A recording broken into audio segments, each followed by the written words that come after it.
سچ مچ ہونے والی، وہ سچ مچ ہونے والی کیا ہے؟ اور تم کو کیا معلوم ہے کہ وہ سچ مچ ہونے والی کیا ہے؟ وہی کھڑکھڑانے والی جس کو سمود اور عاد دونوں نے جھٹلایا۔ سو سمود تو زبردست زلزلے سے ہلاک کر دیے گئے، رہے عاد تو ان کو نہایت زوردار آندھی سے تباہ کر دیا گیا۔ اللہ نے اس کو 7 رات اور 8 دن ان پر چلائے رکھا۔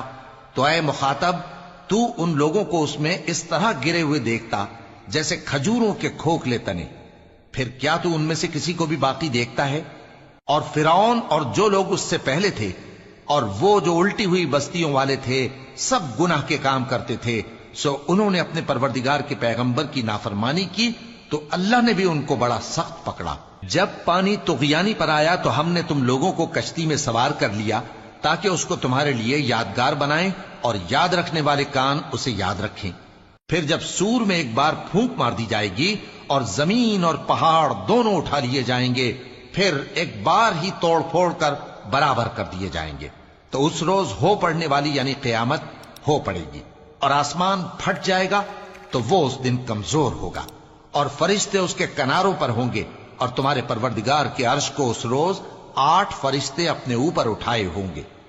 اس روز تم لوگ سب پیش کیے جاؤ گے اس طرح کہ تمہاری کوئی پوشیدہ بات چھپی نہ رہے گی۔ اب جس کا اعمال نامہ اس کے داہنے ہاتھ میں دیا جائے گا، وہ دوسروں سے کہے گا کہ لیجئے میرا نامہ اعمال پڑھیے، مجھے یقین تھا کہ مجھ کو میرا حساب کتاب ضرور ملے گا۔ پس وہ شخص من مانے عیش میں ہوگا، یعنی اونچے باغ میں جس کے میوے جھکے ہوئے ہوں گے۔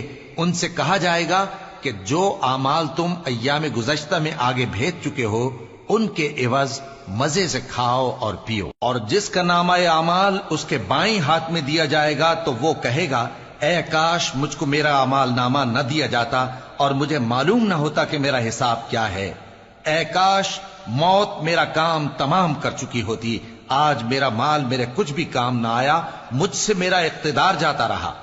حکم ہوگا کہ اسے پکڑ لو، اب اسے طوق پہنا دو، پھر دوزخ کی آگ میں اسے جھونک دو، پھر زنجیر سے جس کی لمبائی 70 گز ہے جکڑ دو۔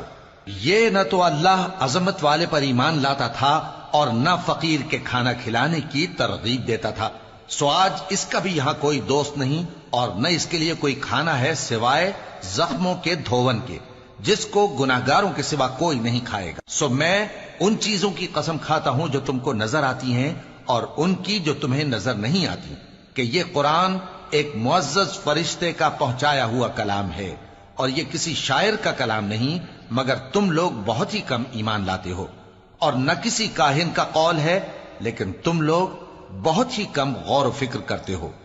یہ رب العالمین کا اتارا ہوا ہے۔ اور اگر یہ پیغمبر ہماری نسبت کوئی بات جھوٹ بنا لاتے تو ہم ان کا داہنا ہاتھ پکڑ لیتے، پھر ان کی رگے گردن کاٹ ڈالتے، پھر تم میں سے کوئی ہمیں اس سے روکنے والا نہ ہوتا۔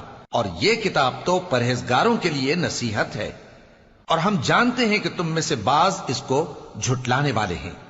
نیز یہ کافروں کے لیے موجب حسرت ہے، اور کچھ شک نہیں کہ یہ یقین کرنے کے لائق ہے۔ سو تم اپنے پروردگار عظیم کے نام کی تسبیح کرتے رہو۔